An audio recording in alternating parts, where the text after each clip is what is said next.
Do you know what? It's not actually that bad. Are there times when you need to get started on a task, but you simply can't bring yourself to do it? If that's happened to you before, you are not alone. Because 9 out of 10 people have trouble with DIY, motivation, and procrastination.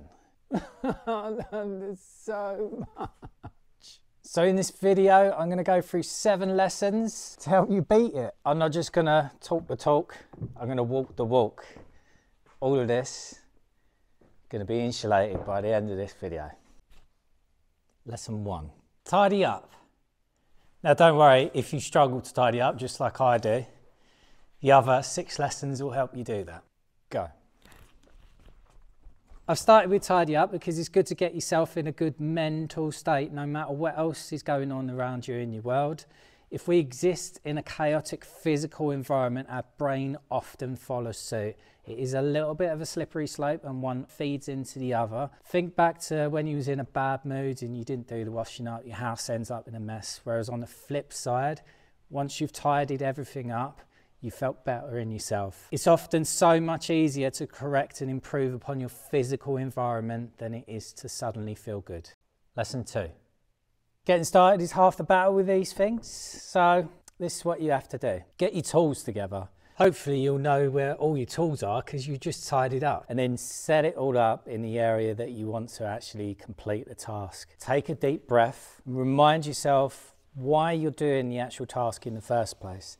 And that might be the short-term goals or long-term goals that we'll talk about later. Out loud, say to yourself, 3, 2, 1, go. And immediately start the task. The key here is to not think about it too much, because once you get going, your momentum will carry you. And there's something else as well. It's not really a lesson, so I'm not going to put it in there, but it's important to take a break or 2 sometimes, do something different. That's what I attempted to do today, but I got the wrong fucking brake pads, didn't I? And before I get to lesson 3, did you know it's the smart people that procrastinate the most, because they can come up with twice as many bullshit excuses not to carry on and do what they're supposed to be doing. Lesson 3. Break it down. Procrastination often stems from feeling overwhelmed from either the size or the complexity of the task. If you break tasks down into smaller or manageable steps, then you'll increase your sense of accomplishment and motivation as you progress. So this is split into 5, and then I can split it down further. 1 half over there, 1 half over there. So my target today is to get 2 done. 1 section over there, this section, maybe strap up the 3rd. With this one, you need to set clear and specific goals you want to accomplish, along with deadlines for completing each task or steps. Having a defined endpoint creates a sense of urgency and provides a clear target to work towards. But don't worry if you don't meet them targets, it's all progress at the end of the day. I'm struggling with this. That's taken me 2 days instead of the 1 day I was aiming for. I've got furry eyeballs. It's actually like 11:15 on a Saturday night and I've just finished that. But yeah, slowly catchy monkey. Lesson 4. Celebrate your success.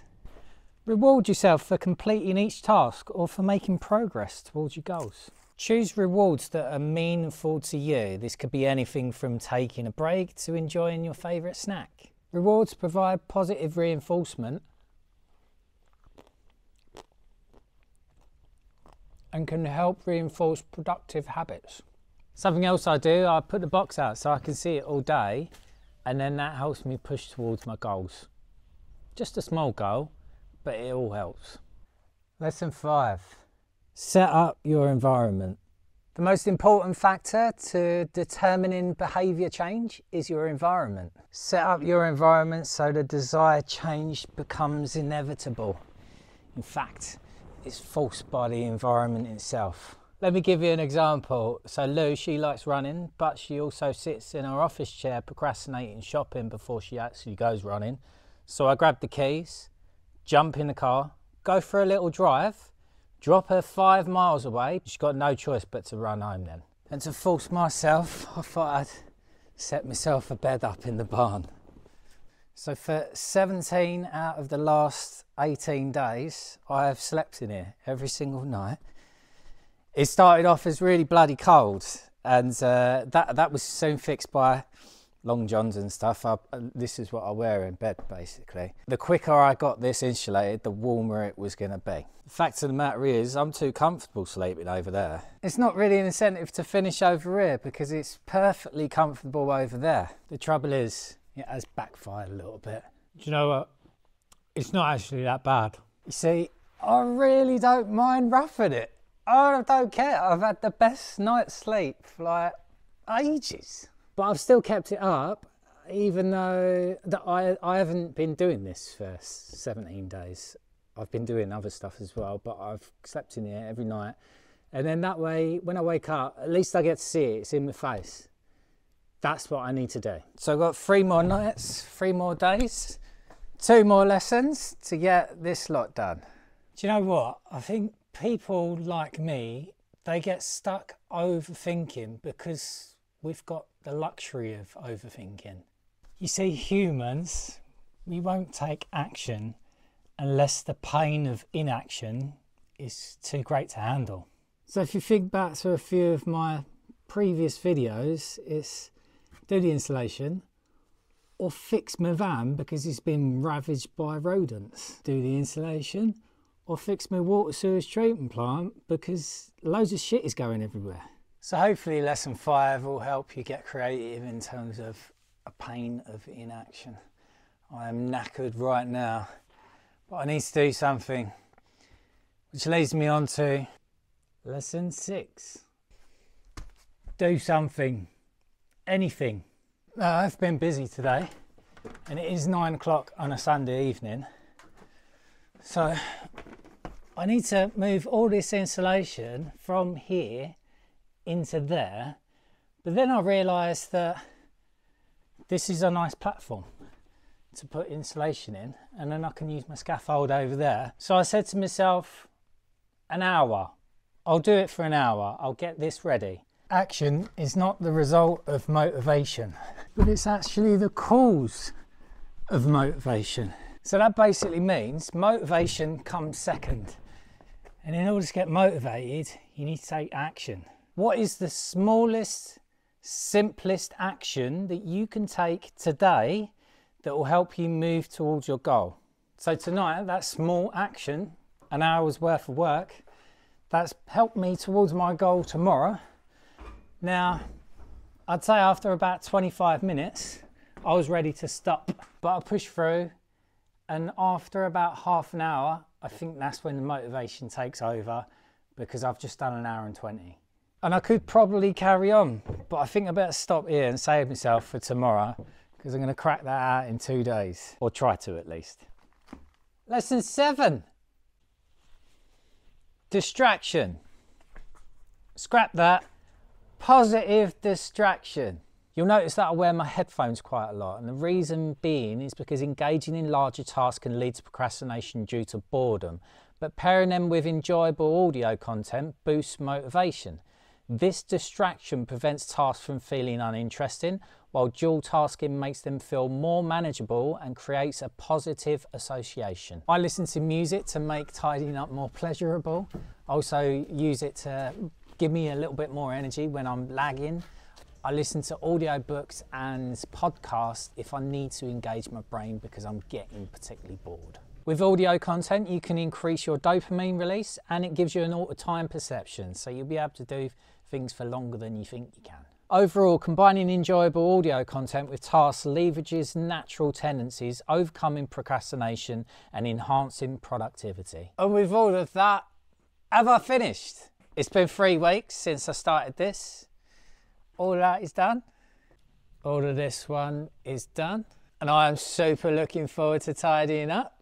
I haven't been doing this solely. There have been other things that I've needed to do in between. I've probably done maybe 14 days straight on this. Not straight. Little gaps. Because What crops up when you're doing DIY jobs? There's like other things that you need to do, like stupid stuff like the carpenter put in a rafter that was too big to go there. And two slightly different sized timbers, because that's truss timber over there, whereas this is normal like C24. So I had to cut down some of the edges because the carpenters overlapped them. That's the thing, you just need to crack on. It gets on your nerves that other stuff crops up.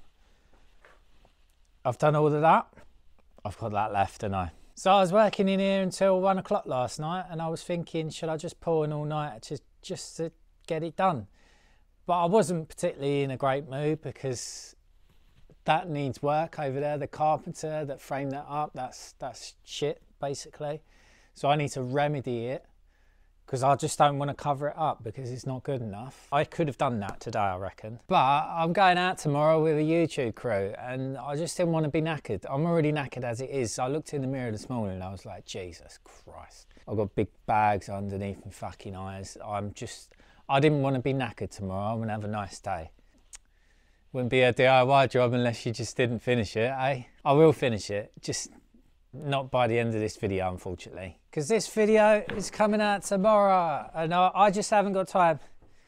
But I've tried, and them lessons that have helped me, so they can help you too. So go and put on that stair rail, go and finish your ensuite, go and do stuff, DIY stuff, go people.